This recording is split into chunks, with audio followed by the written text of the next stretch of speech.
What's going on, guys? Evigishki here, starting a new sort of series, if you will, about Ultra Street Fighter 4, more specifically practicing.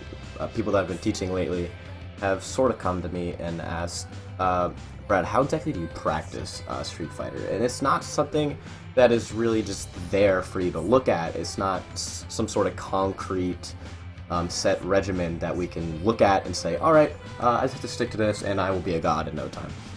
This doesn't work that way, and as many newer players know, is you can't just jump into ranked. There's a lot of veterans there, guys that have been playing for a long time, guys that are very comfortable with their characters that you can't really keep up with at all, even if you feel like you are comfortable with your character.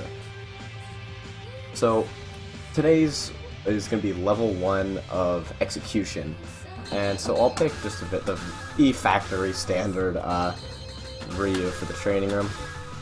And if you don't really know what I mean by execution, if you're fairly new to fighting games as a whole, execution refers to your ability to mechanically input the inputs, well, there wasn't really a better way to word that, was there, of, instead of just the buttons by themselves or like command normals you're walking, things like quarter circles, DPs, things of that sort.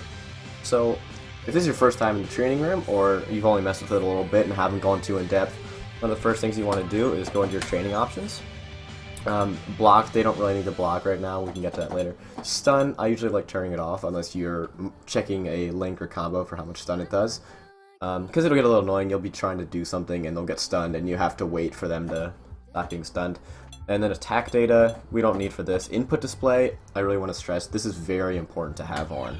Especially as a beginner. So as you see, if I want to waddle back and forth and I hit a couple buttons, you can see they show up on the left side as I hit them.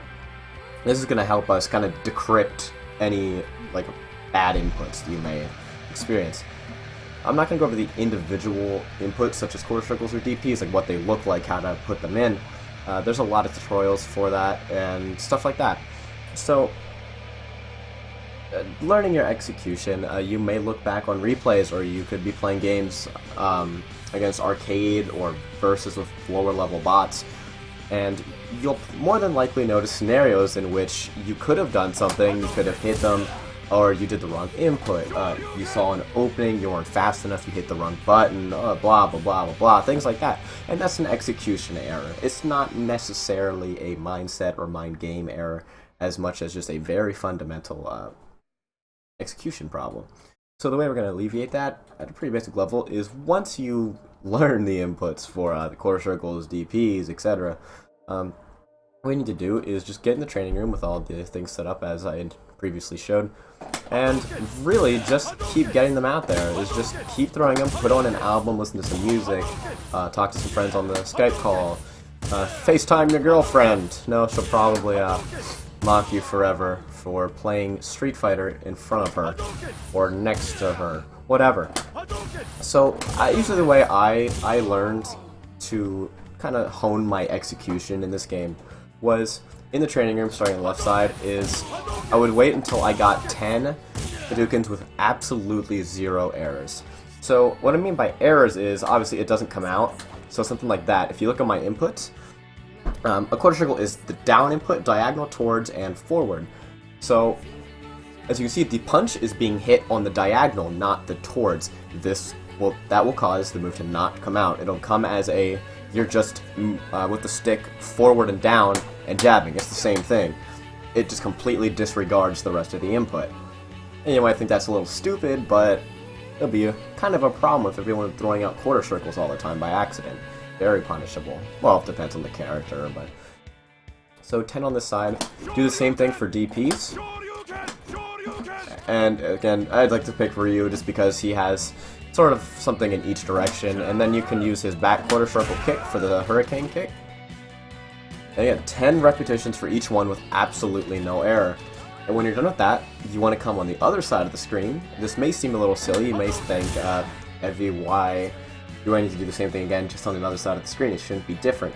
But that's the thing, is a lot of people think it shouldn't be different, but of course it's going to be. You have to think in reference to your previous position. Is the command list, which is where you can see the moveset of your character, is in orientation that you're standing on the left side.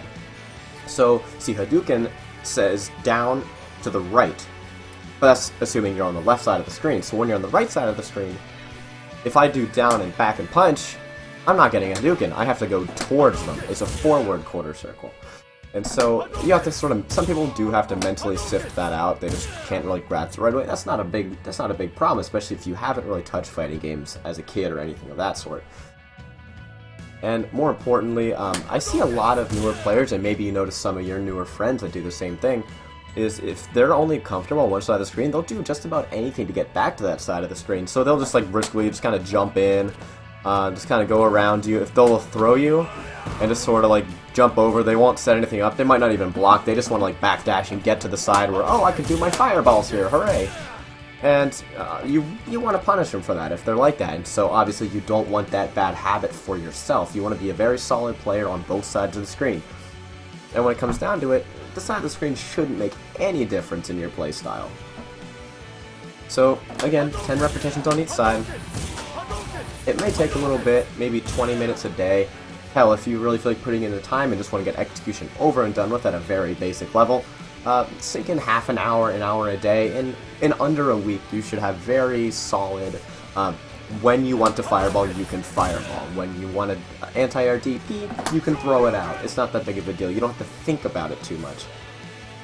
Remember, this level 1 tutorial is strictly execution. I'm not going to, until the next one, really mention why you're doing these certain things. It's just, when you have the mind game down, when your mind says, alright, go, it's safe, you can do this move, then you have the mechanical ability to execute it.